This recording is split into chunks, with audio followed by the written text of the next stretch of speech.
Pompeo unveiled the figure to reporters on the sidelines of a meeting of foreign ministers from the 10-member Association of Southeast Asian Nations, ASEAN, and other officials from around the world in Singapore. As part of our commitment to advancing regional security in the Indo-Pacific, the United States is excited to announce nearly $300 million in new funding to reinforce security cooperation throughout the entire region, he said. The new security assistance will strengthen maritime security, develop humanitarian assistance, peacekeeping capabilities and counter transnational threats, he added. The United States said earlier this week it would invest $113 million in technology, energy and infrastructure initiatives in emerging Asia, which he called a down payment on a new era of U.S. economic commitment to the region. The announcement came as China forges ahead with plans to bolster its engagement in the region. The United States' developing vision for a free and open Indo-Pacific comes at the same time as China ramps up its influence as part of its Belt and Road plan to bolster trade ties with nations in Southeast Asia and beyond.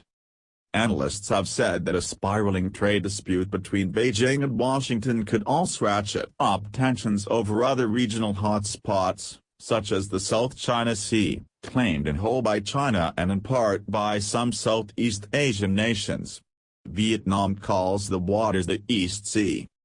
The Chinese government's top diplomat, State Councilor Wang Yi, told reporters at the same forum that China welcomed, and was willing to work with, the United States to help with faster development and better security in the region. He added, however, that the United States had been sending massive strategic weaponry into the South China Sea and the region as a show of military might that puts pressure on China and other regional countries. That is the biggest force behind militarization in this region, he said. China and the ASEAN bloc on Thursday hailed a milestone agreement on a single working text to kick off what will likely be protracted negotiations toward a code of conduct for behavior in the disputed waters.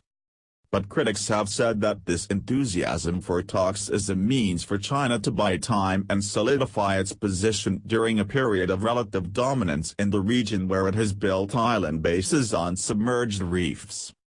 Pompeo told reporters that he had raised concerns at the meeting about Chinese militarization of the South China Sea and the importance of maintaining a rules-based order. Progress toward resolving the continuing humanitarian crisis in Myanmar's troubled Rakhine state and other security issues were also essential to a free and open Indo-Pacific, he said. The use of Indo-Pacific has grown among diplomats from Japan, Australia, India and the United States in recent years, a shorthand for a democratic-led region, as opposed to an Asia-Pacific with China at its center.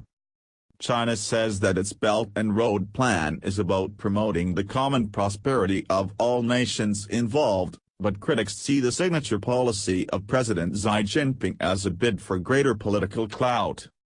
The video is sponsored by Ciantronic.com.